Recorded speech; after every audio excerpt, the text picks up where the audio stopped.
Hello and welcome back to the evolution of horror. My name is Mike Muncer. As ever, I am your host. Usually on this podcast, we explore and dissect the history and the evolution of the horror genre, one subgenre at a time. But this week, we're bringing you some bonus content. All throughout the week, we have been exploring the Final Destination franchise. From Monday through to now, we have discussed every single movie in the original series. I also got to have a chat with the series creator, Jeffrey Reddick. And today, to celebrate its cinema release, we are going to be discussing the new movie Final Destination Bloodlines in spoilerific detail. So just to warn you, this will be a spoiler-filled chat from the beginning. So if you don't want to be spoiled on this movie, go and check it out before you listen to our discussion. It's a really fun movie. I would recommend you give yourself a fun night in the cinema and watch it with an audience as soon as possible. So I sat down and chatted to friend of the pod, film critic Jamie Graham, about Final Destination Bloodlines in depth. Enjoy. This book, it will show you everything you need to know to keep our family safe. It all started with Grandma. Death is coming for us because we were never supposed to exist. Watch out! Only by embracing death will it pass you by. Maybe death's not actually coming for our family. Because that would be crazy. Welcome back, Jamie Graham. Hello, Jamie. Hello, Mike. Lovely to see you, as always. Thank you very much. Lovely to see you. How are you doing? I'm very well, thank you. Ticking along nicely. Good. Trying to keep busy, watching the movies, as we always do. As always, there's a lot of good stuff going on at the moment. I've been this morning, as we're recording this, I've been at the dentist, which I had Final Destination in the front of my brain, so that's never a good thing. I bet. You told me you were going to a dentist this morning. I actually thought, is this wise doing the pod straight after? I didn't think of Final Destination, but I thought maybe you'd need a bit of work and you'd just be like trying to talk to me going, "Arr." Yeah, exactly. Thankfully, no, it was just a check-up. It was all good, but I did have certain scenes from Final Destination films popping into my head. So we're here to obviously talk about the new one, Bloodlines. Let me just start off by asking you your thoughts generally on this franchise, Jamie. What do you think of the Final Destination movies generally? I really enjoy them, Mike. If I was going to do a list of the greatest 100 horror movies ever, it's not going to have a Final Destination movie in, but if you're just talking a good fun Friday night out at the cinema where you're guaranteed entertainment, just a fun popcorn night, and they're cracking, aren't they? I mean, they're just so much fun. I keep using that word, but what strikes me as weird about them, if you actually step back and look at them, it's such a bleak series in that there's no way out and everyone dies, and every time they think they've escaped it and worked it out, they still get killed anyway. So it's incredibly bleak, but it's the most fun you will ever have. Really bleak film. They're just great. Totally. I agree with you. It's funny. I don't think they're anyone's, well, maybe they are for certain people, but I feel like they're not people's absolute favourite franchise, right? No. Like you said, it might not necessarily make it into your favourite ever horror movies list necessarily, but I also don't know anyone that dislikes these films, right? They are so much fun. They were, through the 2000s, we got 5 of them, roughly every 2 to 3 years, and it was just always a joy. I was always very happy to go to the cinema and see every single one of them, but particularly with an audience, because you're right, like as bleak as they are so much fun to watch with a crowd, right? You just laugh your ass off throughout. It's just that crowd pleasing splatter, which I always enjoy. It reminds me of early Peter Jackson or something like Brain. Yeah. It's that kind of gore. Obviously, it builds up to it of how are they going to die? And then you have these incredible kind of Rube Goldberg, Death Machine scenes going on. But when they finally get it and they're decapitated or whatever happens, with a gout of CGI blood, it's the kind of entertainment, the kind of horror, the kind of gore where you want to sort of get up and clap and whoop and cheer. It's just really good crowd-pleasing stuff. It's interesting. I was talking about it with the creator, Jeffrey Reddick, who created the first film, and he was talking about how he kind of, obviously it started as a kind of X-Files episode idea initially, right? Mad. Then it became a movie, and I think Jeffrey Reddick said he had in his mind A Nightmare on Elm Street, these kind of elaborate kind of kill sequences, and And I think that's interesting because, talking about those original movies with people, it obviously very much kind of belongs in that 90s teen era, but there is something about it that feels quite 80s to me. Especially, I think a bit of the Friday the 13th movies because they're paper-thin characters in these movies, right? You don't really... And this is part of the fun of them, actually, because like you said, it's a very dark concept in a way, especially this movie we're going to talk about where it's like family members being killed, right? But actually, because you don't really care about them, you just enjoy the kill sequences, and that to me feels like a Friday the 13th trait, you know?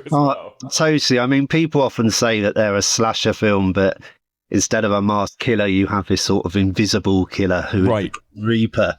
And it is very much like that, but it's all about those kind of extended death sequences, and it's all about how inventive and how gory can you do it. And when it finally happens, you know, there's all the red herrings every time you're trying to work out, and then it doesn't quite happen as you expect. And when they get it, it's just fantastic. And like you said, if you really cared about the characters, if it's like Don't Look Now, right, you wouldn't be cheering when Judy Christie sort of meets her fate. But because they're paper thin and no one gives a shit about them, they're just fodder. They're just team fodder, aren't they? And it's great fun. Completely, yeah. I love it. I think they're always so much fun to watch. And I think what's interesting as well is that I think this movie's going to do really well. I would not be surprised if it ends up being one of the biggest grossing horror films of the summer, you know, because I'm sure it seems to have really captured kind of the sort of TikTok generation's imagination too, right? It feels like particularly some of those older movies. I think the second one with the log truck, right? It's become one of the most kind of memed,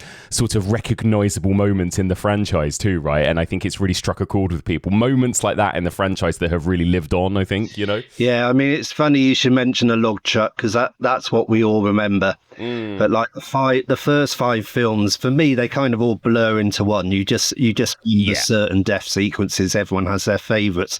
But the log truck, which was obviously number 2, the premonition at the start of number 2, and that is a scene that stands out. You know, that is the high point where all of us, any right-minded motorist, no one has ever driven behind a log truck again, have they? Yeah, I've had it on the motorway a couple of times where I've suddenly been behind one and it's like, fuck me, I'm getting out of here immediately. Right?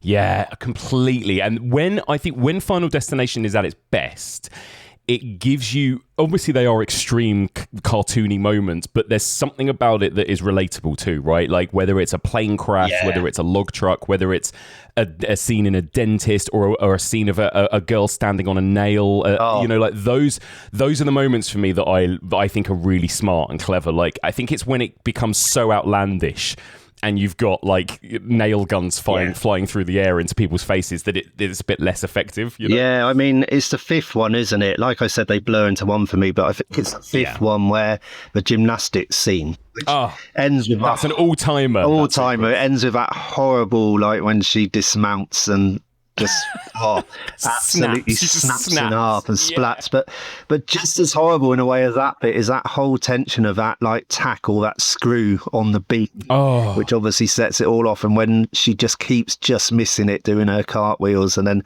finally, so obviously, good. The foot lands on it and off we go. But yeah, it's great. Absolutely great. Do you have a favourite from the original 5? Is it? I think for me, it is 2. The one with the car crash. I think that's my fave. Yeah, I think it has to be. I mean, I watched 5 again the other day, and that's one of. I think we judge it by the death sequences, and that's got a few good ones because it's got the acupuncture scene as well, and it's got the gymnastics and great ending to 5 as well, hasn't it? Oh, it's great how it loops back, and they forward flight 180 or whatever it is. You realise it was set before. And it's also, it's got a pretty good opening scene, the suspension bridge as well. It's brilliant, really good. And obviously I think it was all done in 3D, wasn't it? Because I watched it quite recently on telly without the 3D. And right. You know, when it really stands out, there's all these sequences where things just coming at you. Impaling people, and it's sort of meant to poke the viewer's eye out. And then obviously when it's not in 3D, it all looks a bit ropey. But it's good fun. But I'd say number 2 is probably the high point. Yeah. And also I think because I did a rewatch of all of them, and it's interesting, you always forget that the first movie is played quite straight, isn't it? It's that classic kind of slasher franchise type thing where the first movie is taking its kind of premise quite seriously, and you actually spend quite a lot of time after the plane crash kind of just dealing with like the loss and the mourning of these kids that died, and actually. And then there's moments like when the kid kind of garrots himself in the bath with the wire like that. Oh, man. Those moments are actually quite disturbing and upsetting, you know. And then I think by the time you get to the second one, you have the car crash. You have this main girl whose friends have all died in a car crash. She never mentions them again. Doesn't give a shit. Like within 15 minutes, we're on to the elaborate kill scenes. You know, and I think it's the second one is the one where it really found its tone. I think, right, and its format. You know, I think they respond, don't they, to audience feedback and the memes and what the fans want. And it quickly became apparent that people just love those elaborate death sequences. And it's like, well, let's crack on with those and like cut out all the crap in between. Exactly. So let's talk about Final Destination Bloodlines, which is out in cinemas right now.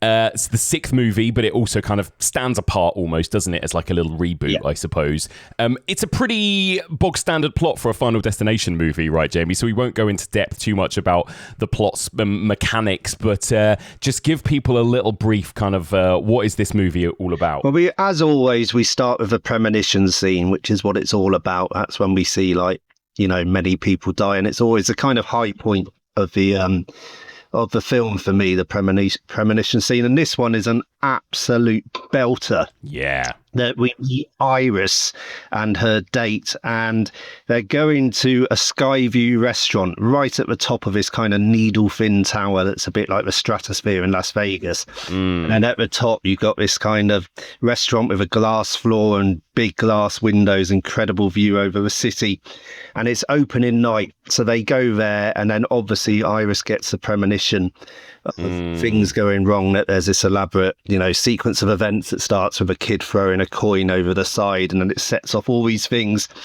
And it's really, really extended sequence that goes on, and things happen, and it builds up, and it's brilliantly done. It's like this extended suspense sequence that, for me, along with the logs in number 2, is a highlight of the entire franchise. I think it's a great premonition scene. Yeah. So it's typical. It's typical Final Destination. That's a setup. But where it's a little bit different is this scene actually happens in the 1960s. Yeah. And then we kind of crash cut to modern day, and a girl kind of wakes up, Stephanie, she wakes up screaming at college, having this nightmare. And the premonition scene we've just seen is a nightmare she's had recurring for the last 2 months. And it's really sort of screwing with her. Her grades have gone downhill. She's about to lose her scholarship. So she has to get to the bottom of it. Like, why is this plaguing her? And she begins to think, well, this sort of main woman in my nightmare is called Iris. And my grandmother, who I never knew and who the family never talks about and has ostracized, is called Iris. So it's the same Iris. And she decides to go back to her family, try and find out where her grandmother is, and kind of investigate it to get to the bottom of, you know, is this my premonition, and what the hell does it all mean? Yeah, exactly. So we can go full spoilers with this conversation. I'll put a spoiler warning at the top. Right.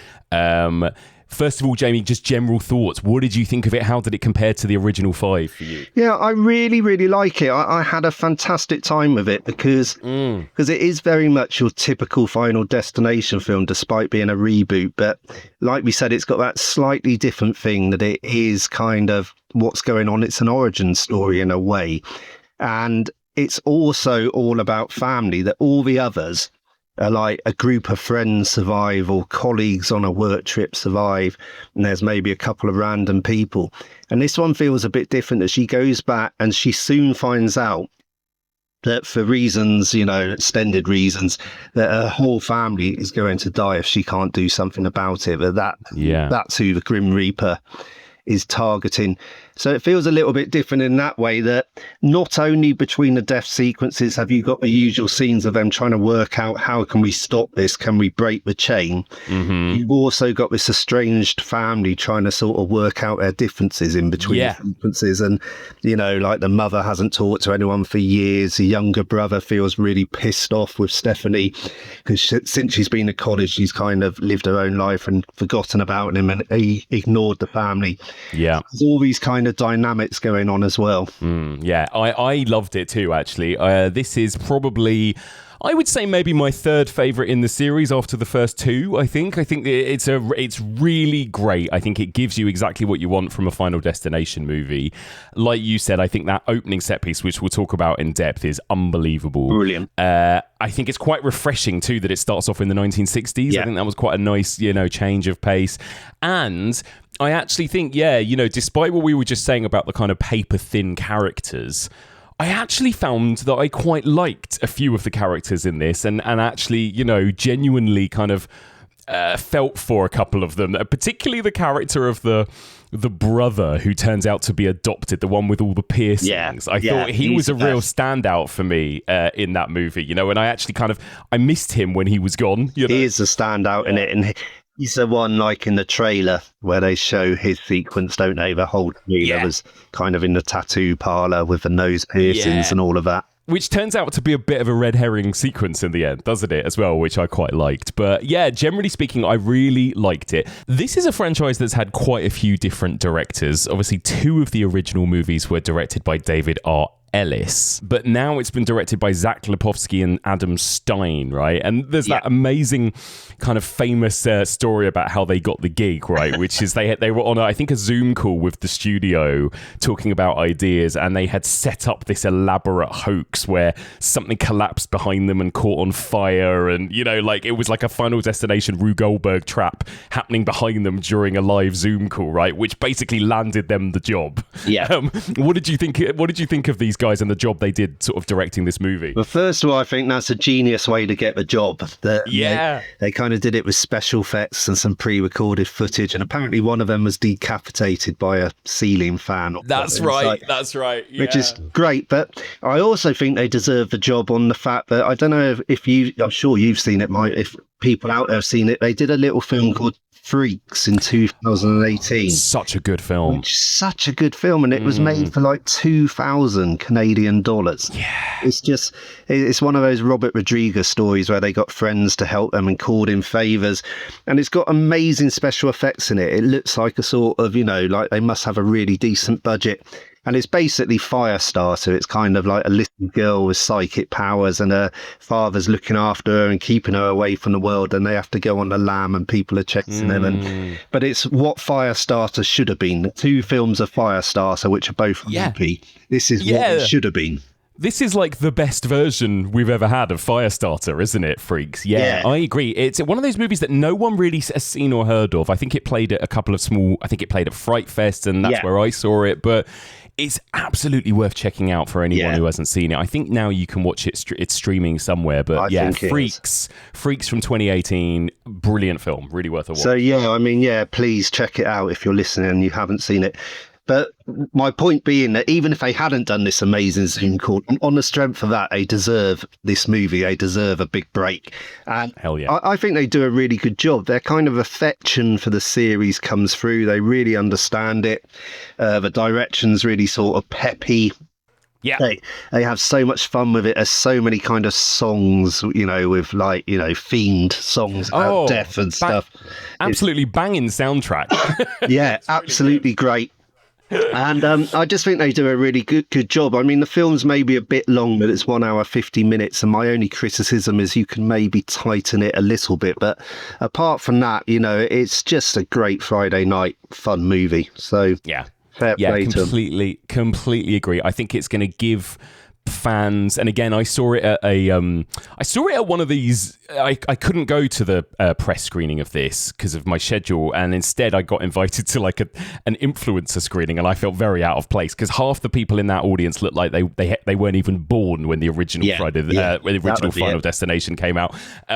But they were absolutely loving it. Like, again, it was such a vocal audience of people laughing and cheering and clapping and stuff. So, yeah, I think it's going to really work on people. And the reviews have been... I mean, you yourself gave it 4 stars, Jamie, this week, right? The reviews are really positive. So I'm really pleased for these guys, Yeah, I reviewed it for Empire, and the feeling in the office, I mean, I think everyone kind of enjoyed it. It was just... Yeah. It's just... I went to the press screening, which was a big multimedia, and again, you get that sense in a room, don't you? you pick up the electric during a film that people were really enjoying it, and then when it ended, it got a round of applause. And it's just, go and see it on a Friday. Really fun. Let's talk about that opening. You've kind of alluded to this already, Jamie, that you think it's one of the best set pieces since the car crash. I agree. Such a great, meaty sequence. It's about the first 15, 20 minutes of the film, it feels like, right? And like you say, set in the 1960s, so it's already got a very different vibe to those other films that feel so 2000s, don't they? You know, and you got this couple going up this tower, and it's nice that for once it's not a mode of transport, right? It's something completely different. You got this tower, and the build-up, I think, is really clever, and it does the thing that the Final Destination movies do so well, which is you've got a dodgy lift with too many people in it. You've got a boy playing with a penny that's chucking it off the roof. You've got the glass floor that people are all stamping on and dancing on, and it's showing you like every single potential danger, right? And I think that build-up of suspense followed by the payoff of the actual tower collapsing it's remarkable, isn't it, that stuff? It's absolutely superb, and like I said, it's really extended. It, like you said, Mike, it's kind of 15, 20 minutes long, and it just tightens the screws, you know, again, which is quite ironic because there's a screws in the sequences that are untightening and popping out in the you know, steel girders and stuff. But it's brilliantly done, and the drums are thudding and people's heels are scraping on the glass as they dance to shout, and it's great. And you got that shitty little brat-nosed kid throwing his penny, and like it actually, and even if you take away the Final Destination side of it, of all these things that could go wrong, it's just great in terms of the fear of heights. Like, I'm terrified of heights, and even before anything begins to go wrong, just you really get that sense of vertigo with the glass floor and the big glass windows, and sitting there looking out, and when they're going up in the lift and the kid starts jumping up and down on the lift floor, and I once, someone made me or persuaded me to go up the CNN Tower. That's it, and this is basically a kind of fictional version of the CN Tower, isn't it, in Toronto? And I went up that, and it's an outside lift with glass kind of walls to look out, and honestly, I was almost in a fetal position crying, and I think there was a kid there who started, or maybe it was when we got to the actual viewing platform, but he started stomping up and down. There's like a glass bit you can walk over to look down, and he started jumping on it, and even though it can obviously hold it when you're being sensible about it and rational, but when I was up there, it's like I just wanted to get this kid and throw him over the side. I was just like, what the fuck are you doing? You're going to kill us all. I know. I've been up the CN Tower as well, and I remember that glass floor. And, you know, they have these signs that say, you know, this glass floor could take like 12 elephants standing on it and stuff. So they try and reassure you, but you can't help but think about it, or at least my brain can't help but think about it. Are you somebody that thinks about that sort of stuff a lot, Jamie? This is somebody I was asking throughout our retrospective of the first 5 films. Like, when you get on a plane, or when you're driving on the motorway, or when you go in a glass tower, for example, like, are you a person that thinks about death and that kind of stuff a lot? Never stop, Mike.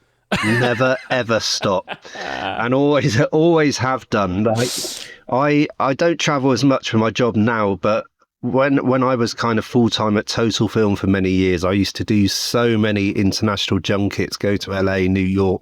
So I was always on planes, and it's quite ironic because I'm a bad flyer. And it's for that reason. I can't stop it. My brain just starts going, and I think like the engine could just explode, like right now, 2 seconds time could just go boom. Yeah. And I just start thinking about, and I just work myself up. I don't seem to have it in me to have that capability to talk myself back down, or deep breathe, or meditate and kind of get my head together. I just spiral, and it's not good. Not good. I very much agree. My brain, I'm not phobic enough to put me off flying or anything like that, but my brain can't help but think about those sorts of things all the time. I went to Universal in Orlando last year, and I was on this roller coaster, a really fun roller coaster called the Velocicoaster, and it goes really fast and it's got tons of loops and all of this kind of thing. And I remember there's a moment when I went over a massive kind of almost sort of 90-degree drop. Yeah. And at that moment, I heard this really loud metal clunk in the seat, and I saw something, and I don't know what it was, fly past me as we descended through the air. And it looked in my brain like it was a screw or a bolt that flew off the seat. And I literally spent the next 2 minutes around this ride just waiting to die, basically. I was like, that's it, I'm a goner. Turned out when we got back to the station at the end, the guy next to me who was in a panic was like, oh, I've lost my wireless earphones. They came out of my pocket. And I was like, oh, that was that noise I heard and that thing that flew past my face. But yeah, my brain can't help but think about those things all the time. And I think Final Destination might be partly responsible for that, to be honest. We mustn't go down this road too much or too many stories, but I once flew back from New York, and it was a red-eye flight through the night, which always seems to be worse for some reason. I don't know if it's because it's dark outside, or there always seems to be worse turbulence at night flying back from America. Yeah. And I was on this flight, and I have never, ever, ever had turbulence like it. We were literally like a ping pong ball just bouncing around the sky. Oh. At one point, you know, they have the sort of emergency talk and emergency video and all of that. But this one, they actually did this thing that I've never had before, where they did an emergency video, where it was like really like as if you're in danger, you're going down. I've never had it where they sort of did this thing. God. And they dropped the gas mask, and I was sat next to a row of Hasidic Jews, and they were all like praying and had their heads down like praying, and it was like something out of an airplane, and it was just God. Honestly, I was just certain. I was just like, this is it. We're going down. We're in the ocean. Goodbye. And just never, ever, ever had any fear like that in my life. Yeah, it is. This is it. And again, when these movies tap into that, I think, it's so powerful. And this movie absolutely does. This sequence in the tower absolutely does. Hello everyone, just a quick plug in the middle of this episode. If you enjoyed listening to our Final Destination retrospective this week, you can sign up to our Patreon and find so many more retrospectives like this one. We've done a whole retrospective on the Hellraiser movies, all 11 of them. We did a retrospective of all the Halloween films from 1 all the way through to Halloween Ends. We've done the Chucky movies. We've done the Saw movies. You can find all of these collections if you are a $10 patron on patreon.com/evolution of horror. Signing up at the slasher tier will get you a new episode every single week, and will get you access to the exclusive slasher tier mini-seasons, all of our franchise retrospectives, and we're currently in the middle of a found footage mini-season, which is really, really fun, and a discomfort movies mini-season, which is also really fun and fascinating stuff. So while we're on a hiatus and you want to check out more content like this, sign up to our Patreon, patreon.com/evolution of horror. That opening set piece on the tower is really scary, but it's also really fun, right? That and stylish. That whole sequence where the band are playing the song Shout and everyone's dancing, and you say they're stamping their high heels on the glass floor. Yeah. It's so good, isn't it? And you know exactly what's coming, but it's just that bit. It's like that kind of Hitchcock bomb under the table thing with these sequences, isn't it? It's like you know exactly where this is going. We've seen it time and time again in these movies, but you can't help but grip the side of your seat, I think. Yeah, it's superbly done, and there's various chefs cooking as well, aren't there? With like flames leaping like 6 foot in the air as they sort of do their frying pans, their sauteed dishes. And of course, it ends up various people catch on fire and just fireballs going across the screen. It is fantastic. Honestly, it's such a great sequence. And I think it's because interestingly, we had another movie that was kind of similar earlier this year, The Monkey, right? Osgood Perkins, The Monkey, which has a lot of kind of Final Destination-esque kills, these kind of violent, horrific accidents that happen around this cursed monkey. And that film is really fun, but I think with that movie, it's more like the accidents happen like wallop out of nowhere as a quick surprise, right? Whereas I think what the Final Destinations do really well is they have that long, suspenseful build-up, don't they, first, you know? Yeah, it's weird. It's like The Monkey, because it's not in the short story at all, the fact that you have these kind of Rube Goldberg's, you know, or mouse sequences. You know, the short story doesn't operate like that, and it is almost like they just stole that. Yeah. For the film, just thought that's fun, but did it slightly differently, but stole it. And it's in a lot of stuff, isn't it? That kind of like Wallace and Gromit and Back to the Future and Chitty Chitty Bang Bang, you know, those kind of mad inventions which go all around the houses to end up at a very simple, you know, boil an egg. Boiling an egg, yeah. Yeah. Instead, you've got about 42 contractions to get to the point where it just goes in the saucepan. But it's so good. It's so good. And then the moment when the building is collapsing and people are dropping, again, it's a great balance, I think, of being quite horrific but funny at the same time, right? Like when there's the cutaway to the person down below and a body kind of falls on him and that kind of thing, you know, like it's almost kind of Looney Tunes cartoony-esque, isn't it, at times, you know? And also, isn't it playing the song like Raindrops Keep Falling on My Head or something like that, isn't it? And it's like loads of bodies just pummeling down, pelting down. Yeah, so good, so good.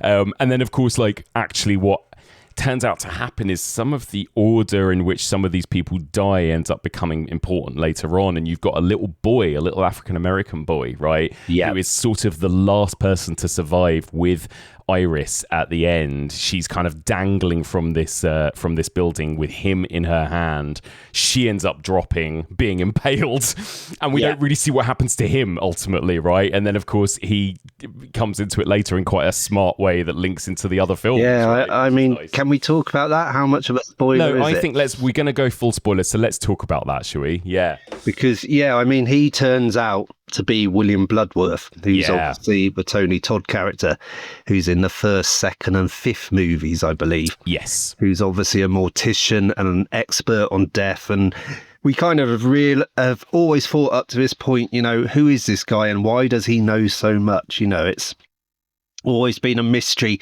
And one of the things I liked about this film is it does very much take the franchise to date, and it kind of takes all the elements and gives you answers or spins on it. It feels like the ultimate destination in a way. Yes. This kind of reboot. And that's one of the things it does. It finally lets us know who William Bloodworth is and why he knows so much. And I thought it was done in quite a satisfying way, because normally when you have these answers given to you, like when you learn, you know, why Leatherface is like he is, you know, that he was bullied at school and all that crap, it's just like, I don't want to know that. I don't need to know that. And it just takes everything away from the original. But this one, I thought, you know, if you're going to do it, it kind of worked and it felt quite nice and quite clever. Yeah. And the Tony Todd cameo, I thought was lovely.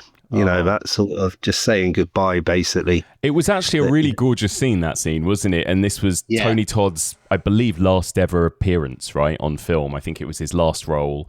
And he does, it's really sad, it's really poignant. He does look quite unwell, I think, when he's filming that scene. And obviously, because the film is about death and about death coming for everyone, and he kind of has this monologue about it, right? And so I think it was a really brave, emotional thing to do, and it's a really lovely final sequence for him, isn't it? I think. Yeah, he has a line in the film where he says, like, life is precious, enjoy every single second of it. Yeah. And he says it, you know, with real pathos, as obviously he would. And like you said, Mike, he doesn't look well. That we know Tony Todd, you know, we think him as Candyman and various things. And he's always so potent, isn't he? He's got such presence, such a big man.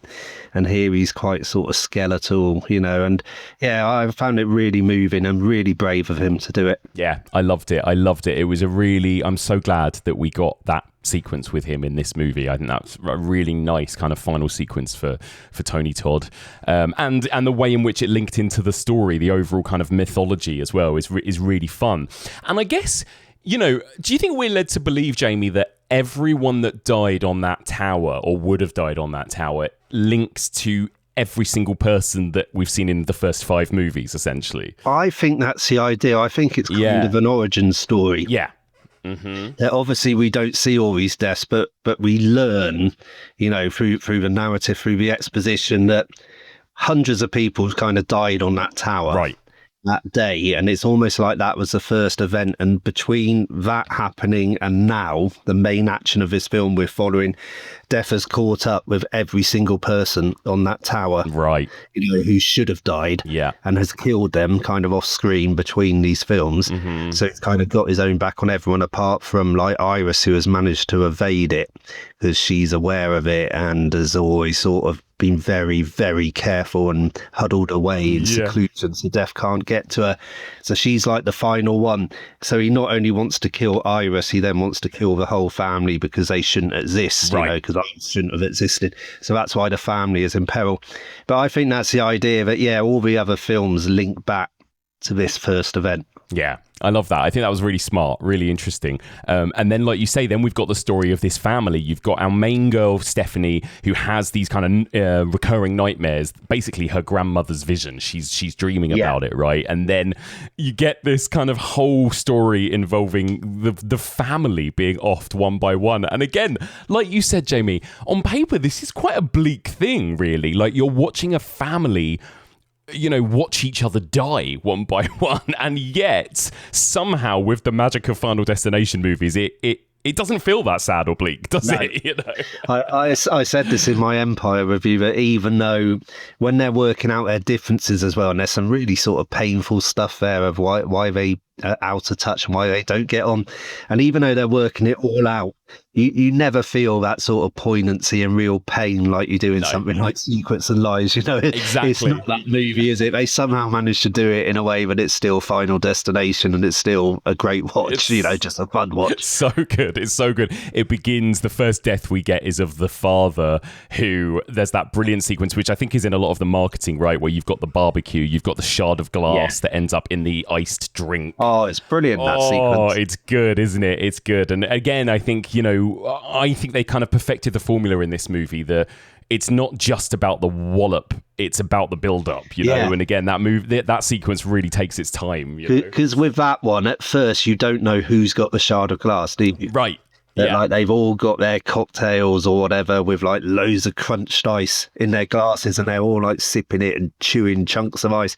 And any family member at any point may swallow this big shard of glass, and then you find out who has got it, but then they still extend it from there and keep the suspense building. And it's great. It's great. It's really fun. And then, of course, this is where she explains, after the dad has killed, she kind of explains to her cousins and the family, like, death is coming for us, or here's the order it's going to happen. She tells the oldest brother that he's next, right, because he was born next, and this is the boy with all of the piercings, and who works in a tattoo parlor. And like you say, we get that great sequence. Again, a slight red herring sequence in the end, right? That tattoo, that is great. I mean, I can't believe they hadn't thought of that before in this franchise, right? A kind of piercing tattoo parlor. It was perfect, wasn't it? Yeah, exactly. Yeah, and the piercings come into it later, don't they, as well? But, in one of my favourite sequences. It's brilliant. Really good. But like you said, this is a red herring in the parlor, in the tattoo parlor, that you kind of presume he's dead, and then he suddenly pops up the next morning and he managed to escape, which we didn't see. But then when he does get it later on, with the MRI machine being turned up and the massive magnetism, which then starts pulling out all of his piercings. And first of all, it's like his nose and the ones we can see, then his nipple ones, and then suddenly you see the bulge in his trousers and you realise he's got one down there as well, and that's going to be torn out. He is really funny, that character. And I think what's really funny is that you get that amazing sequence in the piercing studio where his piercing gets attached to the ceiling fan and it's pulling him up. It's really horrible. The next day, when it turns out he didn't die, and everyone's trying to work out why that happened. Why did he escape death? And then it turns out that he was adopted, right? Or not that he was adopted, but that his mum had an affair with a friend, right, as well. And that's a really funny moment. So he's kind of getting to grips, this poor boy, getting to grips with the fact that his father just died, and then the fact that his father wasn't really his father, and all of this, right? Really fun. You get that great moment then when the sister dies, where she gets like knocked into the back of a skip, right? It's just great. Garbage trash truck. It's so funny. All of those sequences are brilliant. And then you've got the poor youngest brother with the peanut allergy, right, as well. Yeah, and again, I really liked this relationship between the two brothers. I think these were the best characters for me in the film. Really fun. Yeah, the younger brother was great. But the other thing we should say about the kind of guy with all the piercings, which I found really fun, is when he doesn't die in that partner sequence, he kind of then, because he's meant to be the next one, because we don't know at this point that he's actually, you know, that we don't know about the affair and stuff, and that's actually why he's been missed out. But he obviously thinks at that point, well, this is all bullshit, or we've defeated it, or whatever. Right. And he thinks I'm invincible, and they're all saying, like, don't do that, you could die, like, don't go out there, don't go near whatever that threat is. And he's just saying, like, in your face, and he's deliberately, isn't he? He's kind of risking everything and just going, oh, look at me close to the edge here. Am I going to die? And that kind of extends it as well, and you're constantly on edge. It's great fun. I love it. And this is where Stephanie works out that she's able to kind of predict these things or work them out. The writing, as always with these films, is a load of old nonsense, isn't it? Like, there's something where she says it's like a mathematical formula. Is it a mathematical formula? What? There's nothing mathematical about this at all. It's so funny. They make it up as they go along, don't they? It's like it's so funny. It's like in the original 5 films, the way they introduce the rules, don't they? It's like, you know, in the first one, it's just straightforward Final Destination, and in the second one, they introduce that thing about that if you create a new life, right, you know, you'll be spared. So if you're pregnant and you give birth because you've given the world a new life, and it breaks the chain. Then they find out that doesn't actually work, and that's all nonsense. Then in the 5th one, they come up with that whole thing.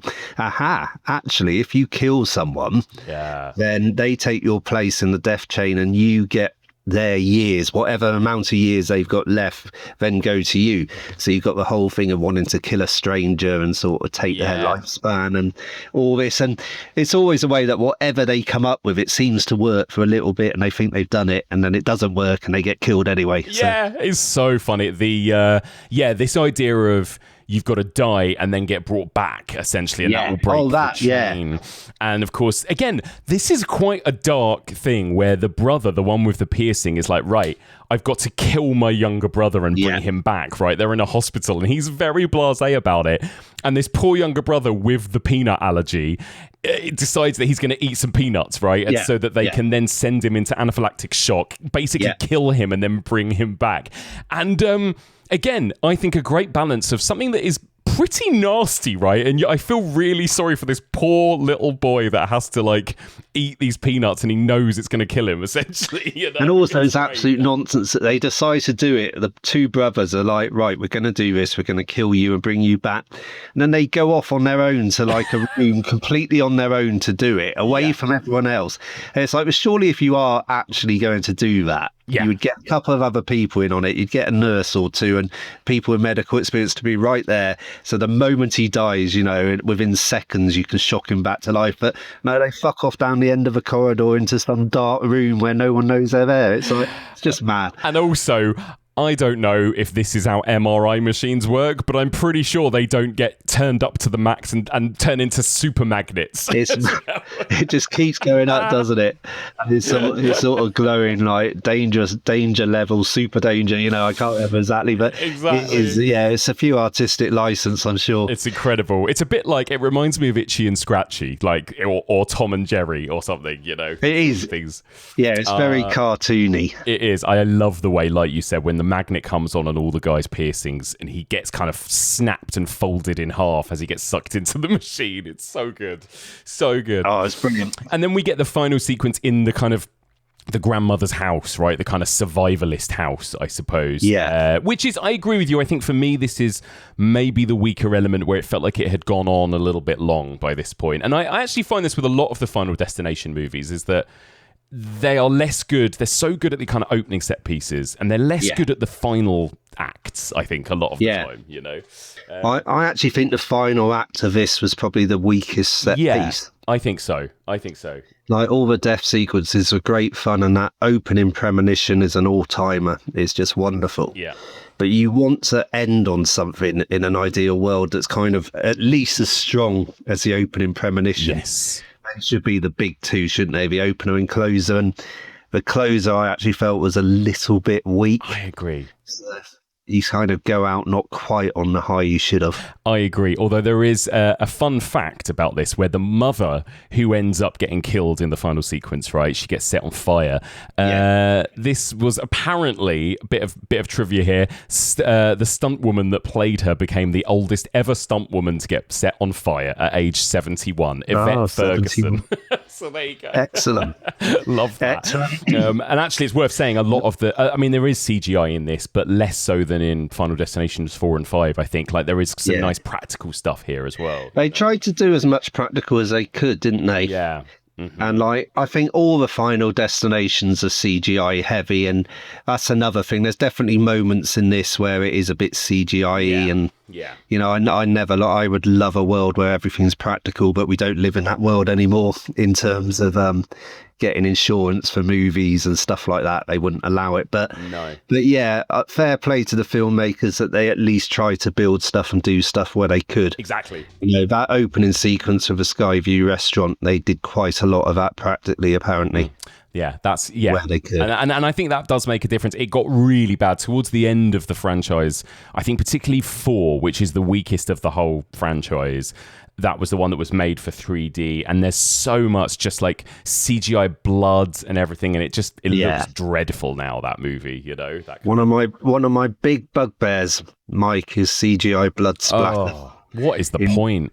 In horror movies, in action movies, in everything. It's like, I went back recently and watched quite a lot of 70s movies, Sam Peckinpah and stuff, and squibs, you cannot beat squibs. Yeah. Why don't they do it anymore? Is it just, do they feel it's too dangerous? Is it too time consuming? But when you have these squibs on a human body and they all explode, it's bloody brilliant. It's so good, isn't it? You can always tell it's CGI blood splatter. It's just something about the pattern it makes and the way it sort of splatters. I mean, liquid in general, right, is a hard thing to pull off with CGI. I think it always has been, and I think you're right with blood. It just never looks right. Yeah, but yeah, you get the kind of final sequence where Stephanie is able to essentially she drowns, right, and then is then revived by her younger brother, which they then think has stopped the chain, stopped death in its tracks. And then, of course, you get, as with all these movies, the final sting, where they mention this happening, and I think it's a doctor that sort of says to them, it doesn't mean you were technically dead, actually. If you drowned and got resuscitated, you didn't technically die. And then, of course, you get this great kind of it's a kind of like train crash, and then with a surprise log truck, right? Like ridiculous ending. It's so funny. Yeah, with the log truck, because there's a log truck earlier in the film as well. And that's one of the things I loved about this film and the kind of affection for the others. There's so many Easter eggs in this film. Yeah. So many callbacks, as barbecue scenes, as ceiling fans, as buses, as logs, it's just so many little nods for the fans. It's great. That amazing moment, like you said, when the pierced boy like walks backwards into the road and there's like a wide shot and we just know, anyone knows what's coming, but actually it doesn't come. And I think you're right. I think they do a really fun job with that, kind of nodding towards the old ones. Yeah. So do you think this will reboot it, Mike? Do you think, because obviously the last one, Final Destination 5, was 2011. Yeah. And they kind of laid the series to rest for 14 years. I think they first were trying to get this one up and running in 2019, and then they sort of retooled the script, and it was COVID, and it was the actors' strike. But it's now been a good old, 14 years. Yeah. Do you think we're back now? Do you think they'll do another series? I've got a feeling it might. I think if it does well, which I think, like I say, I think this will do really well. I think it's probably a toss-up between this and Megan 2.0 as to which is going to be the biggest grossing horror film of the year, probably. I think it will. Yeah, I would not be surprised if we get a bit like what we've got with the Scream movies, or some of these other kind of the Halloween movies will get a reboot, and we might end up with a few of them. The one thing I suppose about these movies compared to other slasher franchises is that they are expensive to make. Apparently. Yes, they are. This is the thing, right? This is why we didn't get 10 or 12 of them back in the day. It is, it does involve a lot of stunts, a lot of actors, a lot of extras, big visuals. And I think, these are actually relatively they're sort of medium budget movies, which are quite hard to make these days, aren't they? They are. I mean, they're kind of disaster movies, aren't they, as much as horror movies. And when you think back to the sort of 70s heyday of disaster movies, they were the big spectacles. They were like, our modern day, we have Marvel movies and stuff. In the 70s, it was stuff like Poseidon Adventure, Tower and Inferno. Yeah. Kind of as big as cinema got. Exactly. Yeah. They're not just your kind of like Blumhouse level horror films, these, are they? So here's a question for you, Mike, because apparently this franchise, Final Destination, the first 5 movies made 667 million at the worldwide box office. Okay. Which makes it the 10th biggest horror franchise of all time for grosses. Ooh.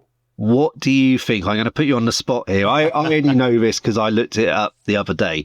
But what do you think of the top 5? Ooh, okay. There's only ever 5 horror franchises that have broken the $1 billion mark. Okay, well, definitely one of them, and it might be number 1, I think, is Saw, right? I think Saw is one of the biggest franchises. That is number 4. That's number 4. Oh, interesting. Oh, sorry, it's number 5. It's number 5. Holy shit, I thought that franchise was the biggest, okay, all right. It's just taken $1 billion. It's like something like $1,044 million, it's just over. Incredible.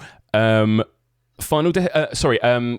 Activity? Are they up? No, that's in the top 10. Okay, but it's not in the top 5. Okay, well, I'm gonna guess just by the sheer amount of movies, Halloween, maybe. Halloween's top 10 as well, round about number 9 or something, but it's not. Oh man, okay. So 5. what would be above Saw? This is actually tricky because I would have said it would have been one of those. Yeah, surely not. It's not Scream, right? I don't think they've made... Scream is number 6. Yeah. And it's just below. It's on something like 977 million. So it's right there. But this is interesting. I can't think of like... When I say it, it's quite obvious, but I wouldn't have got it off the top of my head. I've really put you on the spot here. I would have just been... No. All right, go on then. Give me the top 4. What are the ones above Saw? Right, I'll give you them in order. In order. Number 1 is The Conjuring. Is it? Wow. I would have not guessed The Conjuring, actually. That's incredible. Which has taken like 2.2 billion. And I guess that is combining all of the spin-offs too, is it? Is it The Conjuring unit? It must be the Annabelle films and The Nun. Yeah. Okay. Yeah, it must be. It's the only way it could possibly do that. Yeah. Number 2 is Alien, which you made a thought of. Maybe we're thinking science fiction as much as horror, but of course. Number 2 is Alien, which one you think of is obvious. Number 3 is Resident Evil. Wow, I would never have guessed that. No. Wow. I would never have got that. God. Ever. Yeah. Partly because I think most of the films are utter shit. Yeah. But terrible. Exactly. Yeah. There you go. And number 4, which again I wouldn't have got because you just don't think of it as a franchise, but as soon as you say it, it's bloody obvious, is It. Oh, of course. Because it's like it's one of the biggest grossing horror films ever. Yeah. Is It Chapter 1, isn't it? Yeah. Yeah, just the first one took something like 800 million, yeah. That's really impressive, actually, because there are technically only 2 movies, right? So, like, fact that beats, 10 Saw movies is pretty incredible, yeah. It's crazy. It's crazy.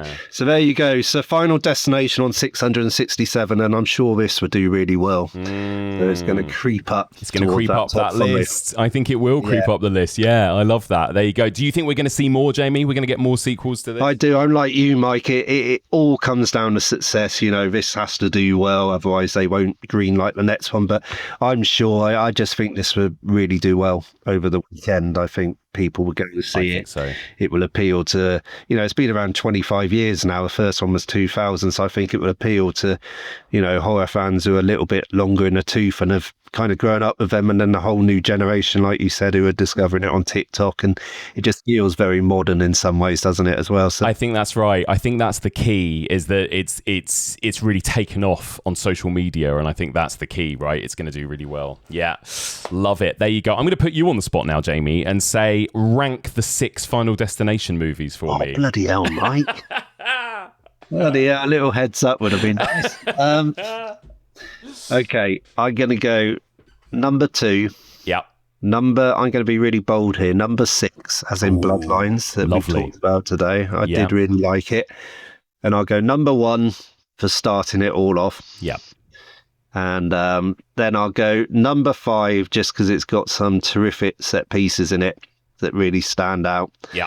And then 3 and 4 kind of blur for me, but the third one's the one with Elizabeth Winstead, isn't it? Yeah, the roller coaster. Yeah. Devil's Flight roller coaster. So I'll go that, just because I don't remember the film that well. It's been years since I've seen it, but I really like Mary Elizabeth Winstead, and roller coasters I'm a fan of, so I'll go that. The fourth one should also be marked down for being called The Final Destination, with a definitive the final chapter of Friday the 13th, isn't it? And then a year later you got the new beginning. Exactly. New beginning. Yeah, the fourth one was so bad that they decided they had to make a fifth one, because it was supposed to be the last, and then no one liked it. So yeah, I agree. I'm close to your ranking. I'd go 2 at the top. And then I think I'd go 1 second, just for being the original. Then I'd go 6, the new one. Yeah. Then 5, great film. And then bottom 2, 3, and then 4 at the very bottom. Yeah, it's very similar. I think we're apart from maybe one spot where we reverse them. But the good news is, for everyone listening, is we've both got number 6 nice and high in the top 3. So Exactly. Absolutely well worth a watch. Really, really fun. There you go. Love that. Well, Jamie, thank you so much for joining me. Always such a pleasure to have you here. And let people know, if they want to come find your reviews, more of your writing, that kind of thing, where can they find you? Yeah, so basically I'm doing stuff for Empire Magazine, Sunday Times Culture, Saturday Review, SFX Magazine, and then I'm always on Twitter and like Blue Sky and stuff like that, banging on about nonsense. Just come and seek me out, have a chat. Incredible. Jamie, thank you so much. Thanks, Mike. That was a pleasure. And there we go. That's it for our Final Destination spoilerific review. Thank you all so much for listening. Why not write into us and let us know what you made of Final Destination Bloodlines? You can find me on all the socials, Instagram, Letterboxd, Facebook. You can also join our discussion groups, the Evolution of Horror discussion group on Facebook. You can join the Evolution of Horror Discord. There are loads of places where you can jump online and chat to fellow listeners about this week's movies. Thank you all so much for listening. We're currently in the middle of a hiatus between our seasons, but the Evolution of Horror will be back in July of 2025 to kick off our 11th season on man-made monsters. Join us again soon for all of this and more on the Evolution of Horror.